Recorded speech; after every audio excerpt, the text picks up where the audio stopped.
Hello guys, ಎಲ್ಲರಿಗೂ ಸ್ವಾಗತ. Kaushik update YouTube ಚಾನಲ್ಗೆ. ಇವತ್ತಿನ ಒಂದು ವಿಡಿಯೋದಲ್ಲಿ ಸೆಕೆಂಡ್ PUC ವಿದ್ಯಾರ್ಥಿಗಳು ಯಾರೆಲ್ಲ ಎಕ್ಸಾಮ್ನ ಬರೀತಾ ಇದ್ದೀರಾ, ಮಾರ್ಚ್ 17ಕ್ಕೆ ಬಂದು ನಿಮಗೆ ಎಕ್ಸಾಮ್ ಅನ್ನೋದು ಮುಗಿಯುತ್ತೆ.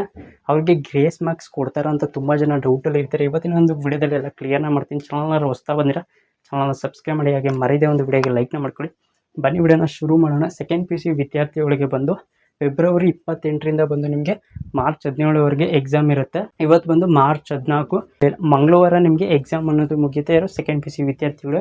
ಇನ್ನು ಮಾರ್ಚ್ 18ರಿಂದ ನಿಮಗೆ ಯಾರು SLC ವಿದ್ಯಾರ್ಥಿಗಳಿಗೆ ಬಂದ್ಬಿಟ್ಟು ಆನ್ಯುವಲ್ ಎಕ್ಸಾಮ್ ಅನ್ನು ಸ್ಟಾರ್ಟ್ ಆಗುತ್ತೆ. ಇನ್ನು ಸೆಕೆಂಡ್ PUC ವಿದ್ಯಾರ್ಥಿಗಳಿಗೆ ಗ್ರೇಸ್ ಮಾರ್ಕ್ಸ್ ಕೊಡ್ತಾರೆ ಅಂತ ಇಲ್ಲಿ ನೋಡೋದಾದ್ರೆ, ನಿಮ್ಮ ಸೆಕೆಂಡ್ PUC ವಿದ್ಯಾರ್ಥಿಗಳಿಗೆ ಬಂದ್ಬಿಟ್ಟು 4 ಸಬ್ಜೆಕ್ಟು ನೀವು ಪಾಸ್ ಆಗಿರುತ್ತೆ ಅಂದ್ಕೊಳ್ಳಿ. 4 ಸಬ್ಜೆಕ್ಟು ಪಾಸ್ ಆಗಿನ 2 ಸಬ್ಜೆಕ್ಟಲ್ಲಿ ನೀವು ಫೇಲ್ ಆಗ್ತೀರಾ ಅಂದ್ಕೊಳ್ಳಿ.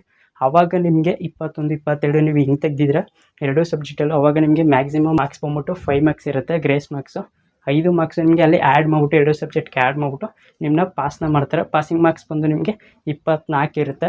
ನೀವು 2 ಸಬ್ಜೆಕ್ಟಲ್ಲಿ ಫೇಲ್ ಆಗಿ, ಆ ಥರ 2 ಸಬ್ಜೆಕ್ಟಲ್ಲಿ ಈಗ ಒಂದು ಸಬ್ಜೆಕ್ಟಲ್ಲಿ ಬಂದು 22, ಇನ್ನೊಂದು ಸಬ್ಜೆಕ್ಟಲ್ಲಿ ಬಂದ್ಬಿಟ್ಟು 22 ಇರುತ್ತೆ ಅಲ್ವಾ. ಮ್ಯಾಕ್ಸಿಮಮ್ ಎಷ್ಟು ಮಾರ್ಕ್ಸು? 5 ಮಾರ್ಕ್ಸು. 5 ಮಾರ್ಕ್ಸ್ ಅಂದರೆ 24 ನಿಮಗೆ ಪಾಸಿಂಗ್ ಮಾರ್ಕ್ಸು. ಪಾಸಿಂಗ್ ಮಾರ್ಕ್ಸ್ ಅದರಲ್ಲಿ 2, ಈ ಥರ 2 ಕೊಟ್ಬಿಟ್ಟು ನಿಮ್ಮ ಪಾಸ್ ಮಾಡ್ತಾರೆ ಯಾರು ಸೆಕೆಂಡ್ PUC ವಿದ್ಯಾರ್ಥಿಗಳಿಗೆ. ಈ ಒಂದು ಪಾಸಿಂಗ್ ಮಾರ್ಕ್ಸು ರೂಲ್ಸ್ ಅನ್ನೋದು ಇರುತ್ತೆ. ಗ್ರೇಸ್ ಮಾರ್ಕ್ಸ್ ಆಗಲೇ ಹೇಳ್ದಂಗೆ ನಿಮಗೆ 5 ಮಾರ್ಕ್ಸ್ ಇರುತ್ತೆ. 4 ಸಬ್ಜೆಕ್ಟಲ್ಲಿ ನೀವು ಫೇಲ್ ಆಗಿದ್ದೀನಿ ಅಂದರೆ ಇನ್ನು 2 ಸಬ್ಜೆಕ್ಟಲ್ಲಿ ಅಂದರೆ ಹಂಗೆ ಕೊಡಲ್ಲ ನಿಮಗೆ. 4 ಸಬ್ಜೆಕ್ಟ್ ಏನಾದ್ರು ನೀವು ಪಾಸ್ ಆಗಿ 2 ಸಬ್ಜೆಕ್ಟಲ್ಲಿ 21, 22 ಹಿಂಗಿದ್ರೆ ನಿಮಗೆ ಮಾತ್ರ ಪಾಸ್ ಮಾಡೋದು. ಸುಮಾರು ಜನ ಏನು ಅನ್ಕೊಬಿಟ್ಟಿರ್ತೀರ, 4 ಸಬ್ಜೆಕ್ಟು ಫೇಲ್ ಆದರೆ ಇನ್ನೇನು ಗ್ರೇಸ್ ಮಾರ್ಕ್ಸ್ ಕೊಟ್ಬಿಟ್ಟು ಪಾಸ್ ಮಾಡ್ತಾರೆ ಅನ್ಕೊಬಿಟ್ಟಿರ್ತೀರ. ಹಂಗೇನಿಲ್ಲ. ನೀವು ಮ್ಯಾಕ್ಸಿಮಮ್ ಅಂದರೂ ನಿಮಗೆ ಇಂಟರ್ನಲ್ ಕೂಡ ಇರುತ್ತೆ. ಮಾಮೂಲಿ ನಿಮಗೇನು ಥಿಯರಿ ಎಕ್ಸಾಮಲ್ಲಿ 24 ಬರಲೇಬೇಕು. ಗ್ರೇಸ್ ಮಾರ್ಕ್ಸ್ ಹೇಳ್ದಂಗೆ 5 ಮಾರ್ಕ್ಸ್ ಇರುತ್ತೆ. ಇನ್ನು ಏನಾರು ಡೌಟ್ ಇತ್ತು ಅಂದರೆ ಕಮೆಂಟ್ ಸೆಕ್ಷನಲ್ಲಿ ತಿಳಿಸಿ, ರಿಪ್ಲೈನ ಮಾಡ್ತೀನಿ. ಇನ್ನು ಸುಮಾರು ಜನ ವಿದ್ಯಾರ್ಥಿಗಳು ಕೇಳ್ತಾ ಇದ್ದೇನಪ್ಪ ಅಂದರೆ, ರಿಸಲ್ಟ್ ಯಾವಾಗ ಕೊಡ್ತಾರೆ ಎಕ್ಸಾಮ್ ಒಂದ್ರದ್ದು.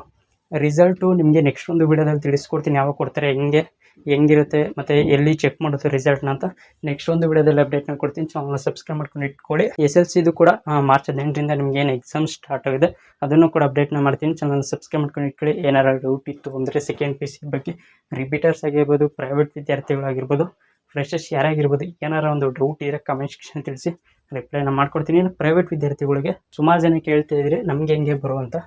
ಪ್ರೈವೇಟ್ ವಿದ್ಯಾರ್ಥಿಗಳಿಗೆ ಬಂದು ಕೂಡ ನಿಮಗೂ ಕೂಡ ಗ್ರೇಸ್ ಮಾರ್ಕ್ಸ್ ಅನ್ನೋದು ಇರುತ್ತೆ. ನಿಮಗೆ ಬಂದು ಇಂಟರ್ನಲ್ ಮಾರ್ಕ್ಸ್ ಇರೋಲ್ಲ, ಆವಾಗ ನಿಮಗೆ ಸ್ಕೇಲ್ ಅಪ್ ಮಾಡ್ತಾರೆ. ಈಗ ಪ್ರೈವೇಟ್ ವಿದ್ಯಾರ್ಥಿಗಳಿಗೆ ಬಂದು 28 ಪಾಸಿಂಗ್ ಮಾರ್ಕ್ಸ್ ಆಗಿರುತ್ತೆ. 28 ನೀವು ತೆಗೆದ್ರೆ ಅಲ್ಲಿ ನಿಮಗೆ ಗ್ರೇಸ್ ಮಾರ್ಕ್ಸ್ ಅನ್ನೋದು ಕೊಟ್ಬಿಟ್ಟು ನಿಮ್ಮನ್ನ ಪಾಸ್ ಮಾಡ್ತಾರೆ ಯಾರು ಪ್ರೈವೇಟ್ ವಿದ್ಯಾರ್ಥಿಗಳಿಗೆ ಬಂದು. ಸೊ ಕ್ಲಿಯರ್ ಆಯಿತು ಅನ್ಕೋತೀನಿ ಎಲ್ಲ. ಸೊ ಸಿಗೋಣ ಮತ್ತೊಂದು ವಿಡಿಯೋದಲ್ಲಿ. ಎಲ್ಲರಿಗೂ ನೋಡ್ತಾರೆ Kaushik update YouTube channel. So thank you for watching.